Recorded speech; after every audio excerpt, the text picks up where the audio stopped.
Hello everyone. So, I am back with my course. As you all know that we have started a crash course for BPSC and other state PSC, and this is class 8. We have already completed 7 classes before. If you haven't seen, then please go and visit my channel. You will get every class there. Friends, first of all, we have started with polity. So, today we will continue with our constitution. So, let's see what we will study today.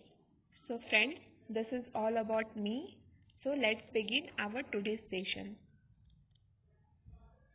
So, today we are going to cover a very important topic, that is fundamental rights. Fundamental rights, that is the soul of our Indian Constitution. So let's begin.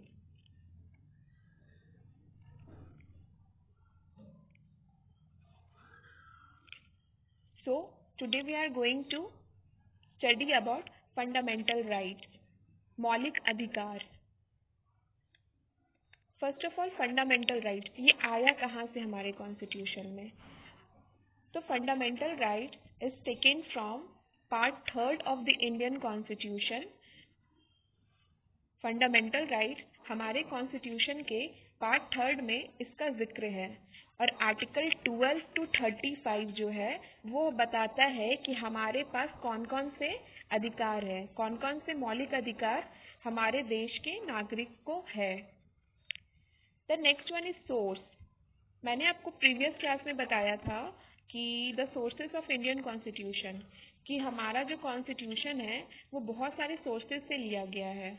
वो सिर्फ India का बनाया हुआ नहीं है, हमने बहुत सारी कंट्रीज से बोरो किया है बहुत सारे कॉन्सेप्ट्स को. तो ये जो हमारा फंडामेंटल राइट्स का कॉन्सेप्ट है, ये जो हमारा मौलिक अधिकार का कॉन्सेप्ट है, ये हमने कहाँ से लिया है? ये हमने लिया है यूएसए के कॉन्स्टिट्यूशन से. किसके कॉन्स्टिट्यूशन से लिया है? ये हमने लिया है यूएसए के कॉन्स्टिट्यूशन से. So it is also considered as Magna Carta of Indian constitution. इसको क्या बोला जाता है? इसको मैग्ना कार्टा भी बोला जाता है इंडियन कॉन्स्टिट्यूशन का. तो ये बहुत इंपॉर्टेंट पॉइंट है, इसको आप याद रखना. सो नेक्स्ट, अब हम लोग देखेंगे कि फंडामेंटल राइट्स क्या होता है, वो तो हमने देख लिया. अब हम लोग देखेंगे कि types of fundamental rights. Fundamental rights के कितने सारे प्रकार होते हैं. पहला तो क्या होता है? पहला तो होता है राइट टू इक्वालिटी, जो कि आर्टिकल 14 to 18 इससे डील करता है. Next one is right to freedom, जो कि आर्टिकल 19 से 22 इससे डील करता है. नेक्स्ट वन हो गया राइट अगेंस्ट एक्सप्लॉयटेशन, जो कि आर्टिकल 23 and 24 इससे डील करता है. नेक्स्ट हो गया right to freedom of religion, जो कि आर्टिकल 25 to 28 इससे डील करता है.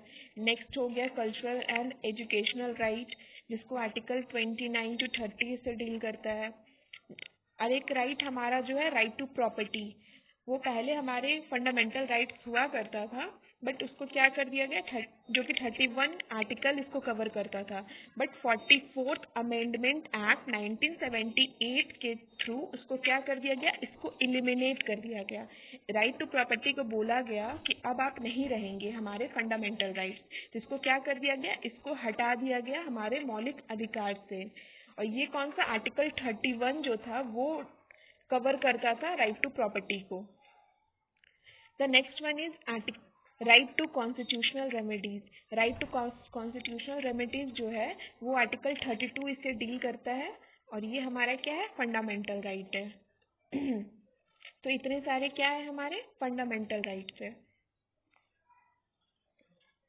अब जितने भी फंडामेंटल राइट्स हमने देखे उस सब को हम लोग क्या करेंगे, डिटेल में देखेंगे. और ये बहुत ही ज़्यादा इम्पोर्टेंट सारा राइट्स है हमारे लिए, और एग्जाम में डायरेक्टली इससे क्वेश्चन किया जाता है. तो प्लीज़ इसको आप बहुत डिटेल से पढ़ना और एक नोटबुक लेकर लिखते चलना, तो ही याद हो पाएगा. So first of all we are going to study about right to equality. Right to equality क्या है? इक्वालिटी से तो आप लोग समझ ही रहे होंगे कि हर लोग क्या है, लॉ के नज़र में इक्वल है, और ये हमारा क्या है, मौलिक अधिकार है. First of all article 14 that is equality before law and equal protection of law. Article 14 हमसे क्या बोलता है? आर्टिकल 14 हमसे बोलता है कि लॉ के नज़र में हम लोग सब इक्वल है, और लॉ क्या करता है? हम लोग सबको इक्वली प्रोटेक्ट करता है। अगर किसी के भी लॉ का वायलेशन होता है तो वो फ्री है कि वो कोर्ट में जाके अपने लिए वो लड़ सकता है। तो क्या करता है लॉ? हम लोग सबको इक्वल डिक्लेयर किया हुआ है, और हम लोग अपने राइट का वायलेशन के होने पर कोर्ट में जाकर अपने लिए लड़ाई कर सकते हैं। नेक्स्ट क्या है? नेक्स्ट क्या है? Article 15 that is prohibition of discrimination on caste, colour, sex etcetera. Article 15 हमसे क्या बोलता है? Excuse me. आर्टिकल 15 हमसे क्या बोलता है? आर्टिकल 15 हमसे बोलता है prohibition of discrimination on caste, colour, sex etcetera.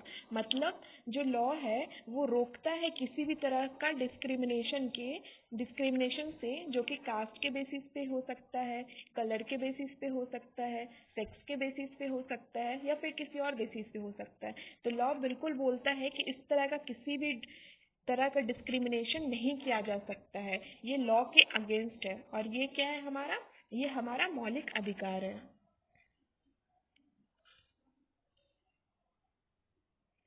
Next क्या है? Article 16 that is equality of opportunity in public employment. Article 16 हमसे क्या बोलता है कि हम लोग सबके पास इक्वल अपॉर्चुनिटी है कि हम लोग पब्लिक एम्प्लॉयमेंट में अप्लाई कर सकते हैं। हम लोग मतलब पब्लिक एम्प्लॉयमेंट में हम लोग सबको इक्वली अपॉर्चुनिटी मिलेगा। किसी को ऐसा नहीं है कि कोई पीएम का बेटा है तो उसको ज़्यादा मिलेगा अपॉर्चुनिटी, या फिर कोई गरीब है तो उसको अपॉर्चुनिटी नहीं मिलेगा। ऐसा नहीं है।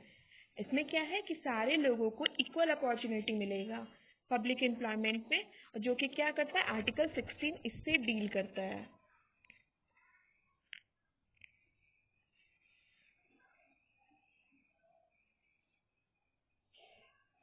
नेक्स्ट क्या हो गया? Article 17 that is abolition of untouchability. Untouchability मतलब क्या है? छुआछूत। पहले के ज़माने में क्या होता था कि लोग जैसे कि शूद्राज हो गए तो वो लोगों क्या अनटचेबल्स मानते थे, और उन लोगों को क्या करते थे? उन लोग को पब्लिक प्लेसेस में जाने से मना था, उन लोग को मंदिर में जाने से मना था। मतलब बहुत सारा उनका वायलेशन होता था। तो ये आर्टिकल 17 का ये ज़रूरत फील हुआ कि इस तरह से मतलब किसी भी कास्ट के बेसिस पे या किसी भी तरह के मतलब डिस्क्रिमिनेशन नहीं होना चाहिए। तो इसीलिए क्या बोला गया कि आर्टिकल 17 को लाया जाएगा, जो कि क्या करेगा? जो कि अबॉलिशन ऑफ अनटचेबिलिटी, मतलब अनटचेबिलिटी का जो कॉन्सेप्ट है, छुआछूत का जो कॉन्सेप्ट है, उसको पूरे तरीके से रद्द कर दिया गया। अब बोला गया कि अनटचेबिलिटी नहीं रहेगा and everyone is equal in front of law. So next one is Article 18 that is abolition of titles. Article 18 क्या बोलता है कि किसी भी तरह का टाइटल्स किसी को नहीं दिया जाएगा। ये हमारा आर्टिकल 18 इससे डील करता है। सो नेक्स्ट ये हमारा राइट टू इक्वालिटी हो गया। नेक्स्ट हम लोग देखते हैं right to freedom. Right to freedom, freedom तो आप सभी को पसंद होगा, लेकिन आज आप लोग देख लीजिए कि हमारा जो संविधान है वो हमें किस तरह का फ्रीडम देता है। First of all article 19 that is protection of certain right. ये हमारा आर्टिकल 19 क्या करता है? वो हम लोग के बहुत सारे राइट्स का क्या करता है? प्रोटेक्शन करता है। कौन कौन से राइट्स का प्रोटेक्शन करता है? तो फर्स्ट है freedom of speech and expression.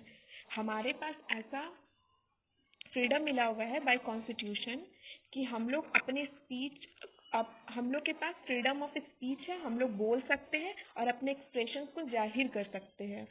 To assemble peacefully and without arms, हम लोग कहीं भी असेंबल हो सकते हैं, लेकिन हाँ हम लोग को पीसफुली असेंबल होना है, किसी भी तरह का आर्म्स नहीं होना चाहिए, किसी भी तरह का हम लोग को वायलेंस नहीं करना है। तो हम लोग पीसफुली कहीं पर भी असेंबल हो सकते हैं। टू फॉर्म एसोसिएशन और यूनियन और कोऑपरेटिव सोसाइटीज, हम लोग क्या कर सकते हैं? हम लोग एसोसिएशन बना सकते हैं, हम लोग कोऑपरेटिव सोसाइटीज बना सकते हैं, यूनियन बना सकते हैं। नेक्स्ट क्या है? To move freely throughout the territory of India.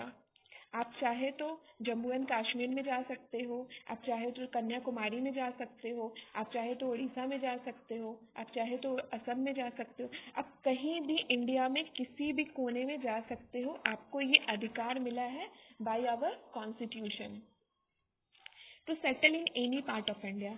आप किसी भी पार्ट ऑफ इंडिया में सेटल हो सकते हो। आप असम में चले जाओ, आप बिहार में चले जाओ, आप गुजरात में चले जाओ, आप कहीं पर भी क्या कर सकते हो, सेटल हो सकते हो। टू प्रैक्टिस एनी प्रोफेशन और to carry on any occupation, trade और बिजनेस। आप किसी भी प्रोफेशन को प्रैक्टिस कर सकते हो, आप किसी भी तरह का काम कर सकते हो, किसी भी तरह का ऑक्यूपेशन कर सकते हो, किसी भी तरह का बिजनेस कर सकते हो, आप कुछ भी कर सकते हो। वो क्या करता है, राइट टू फ्रीडम हमको इसके लिए परमिट करता है। तो ये है हमारा राइट टू फ्रीडम। अब इसके अंदर एक और आता है जो कि है आर्टिकल 20। हमारा जो कॉन्स्टिट्यूशन है वो इतना अच्छा है कि वो जो है कैदी लोगों के लिए या फिर अक्यूज्ड लोगों के लिए, जो कि किसी ऑफेंस के लिए अक्यूज्ड हुए हैं, उनके लिए भी बहुत सारे लॉज बनाए हैं। बोला गया कि उनके भी लॉज का क्या होना चाहिए, प्रोटेक्शन होना चाहिए, उनका भी वायलेशन नहीं होना चाहिए। तो उनके लिए भी क्या कर दिया गया, उनके लिए भी लॉज बना दिया गया और आर्टिकल 20 के अंडर उनको रखा गया। तो आर्टिकल 20 हमसे क्या बोलता है, आर्टिकल 20 हमसे बोलता है protection in respect of conviction for offences. अगर कोई ऑफेंस के लिए अक्यूज्ड है, कोई मतलब गुनहगार है, तो उसको भी क्या करना चाहिए, उसका भी प्रोटेक्शन होना चाहिए by law. No retrospective penalty और पनिशमेंट। इसका मतलब देखो, रेट्रोस्पेक्टिव पेनल्टी और पनिशमेंट का मतलब क्या हो गया। मान लीजिए आज मैं जब ये वीडियो बना रही हूँ तो आज का डेट है 14 जून। मान लीजिए आज किसी को कैद होता है और आज वो क्या करता है, चोरी के सजा में उसको कैद होता है। तो आज उसको जो सजा है वो लॉ के हिसाब से 2 साल का है कि अगर कोई चोरी करेगा तो उसको 2 साल का सजा होगा।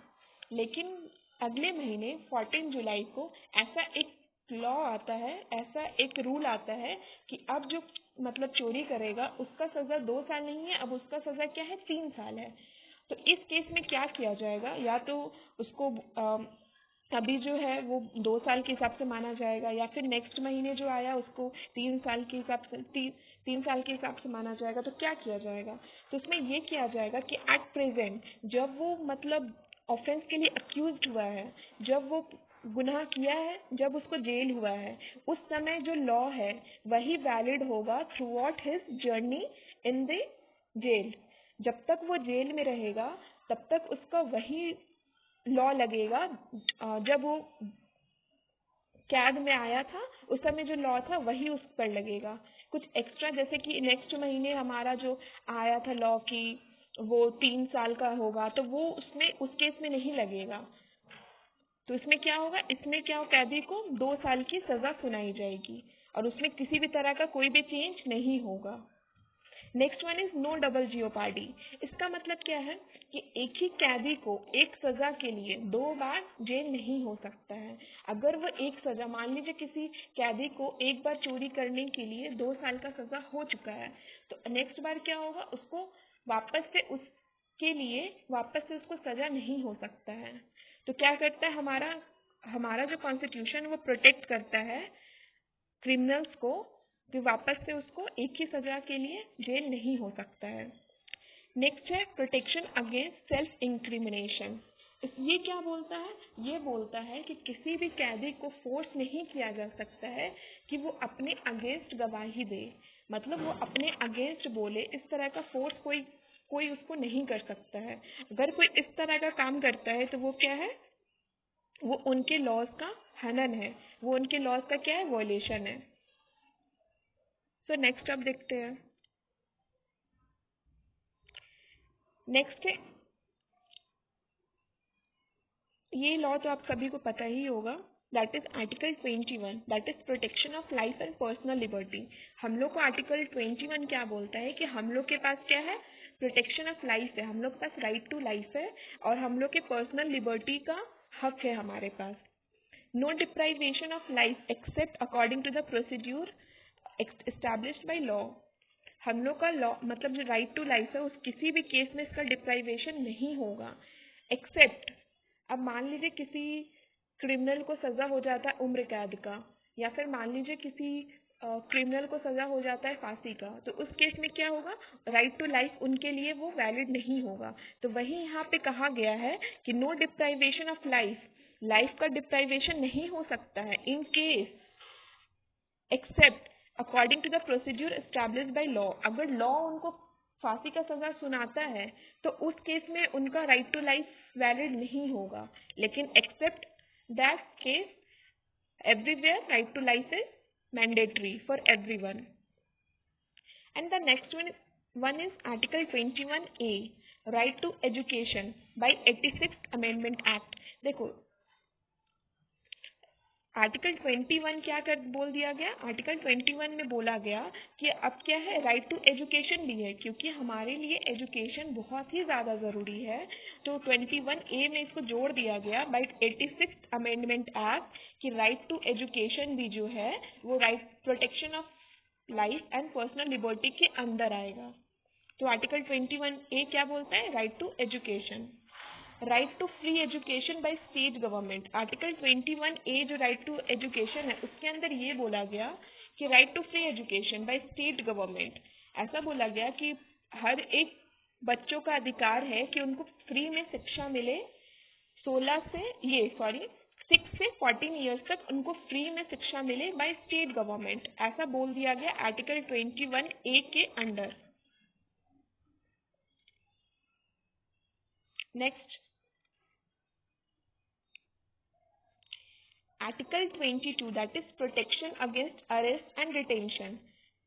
अब ऐसा आर्टिकल 22 में क्या बोला गया कि protection against arrest and detention, अगर किसी को कैद होना है तो उसके अगेंस्ट भी क्या होगा, प्रोटेक्शन रखा गया है कैदी लोगों के लिए कि उनको उनके भी राइट्स को प्रोटेक्शन इक्वली मिलना चाहिए बाय अवर कॉन्स्टिट्यूशन। तो आर्टिकल 22 क्या बोलता है, ट्रायल बिफोर 24 आवर्स, अगर किसी को किसी सजा के लिए अक्यूज्ड माना गया है तो 24 आवर्स के अंदर क्या होना चाहिए, वो ट्रायल होना चाहिए, देखा जाना चाहिए कि वो सही में वो अक्यूज्ड है भी या कि नहीं है, कि बस ऐसे ही उसको सजा हो गया है। तो ये क्या करता है आर्टिकल 22, बोलता है कि trial before 24 hours. Next one is maximum preventing detention 3 months, मतलब क्या बोलता है कि ज़्यादा से ज़्यादा प्रिवेंटिव डिटेंशन किसी कैदी को मिलेगा तो वो 3 महीने तक ही मिल सकता है, उससे ज़्यादा उसको नहीं मिल पाएगा। नेक्स्ट है हमारा राइट अगेंस्ट एक्सप्लॉयटेशन, किसी का भी अगर एक्सप्लॉयटेशन हो रहा है तो उसके अगेंस्ट भी क्या है, राइट दिया गया हम लोग को बाय आवर कॉन्स्टिट्यूशन। तो आर्टिकल 23 हमसे क्या बोलता है, prohibition of trafficking in human beings and forced labour, मतलब किसी भी तरह का ट्रैफिकिंग जो ह्यूमन बींग्स का होता है वो या फिर लेबर लोग का किसी भी तरह का हनन होता है, किसी भी तरह का उन पर जुल्म होता है, तो इसके अगेंस्ट क्या करता है हमारा लॉ, हमारा कॉन्स्टिट्यूशन हम लोग को प्रोटेक्ट करता है, जो कि आर्टिकल 23 के अंदर होता है। Article 24 prohibition of employment of children in factories, अगर किसी भी चिल्ड्रन का एम्प्लॉयमेंट, किसी भी को बाल मजदूरी कराया जाता है फैक्ट्रीज में, तो वो क्या है, वो अपराध है हमारे कॉन्स्टिट्यूशन के नज़र में। और इसको कौन बोलता है, इसको बोलता है आर्टिकल 24 कि किसी भी चिल्ड्रन को फैक्ट्रीज में काम नहीं करवाया जा सकता है, ये क्या है, हम उनके राइट्स का हनन है।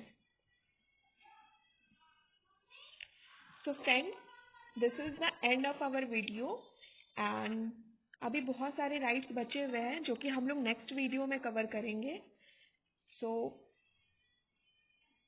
if you like this video, then please like, comment and subscribe and stay connected. We will have to study a lot in our next videos.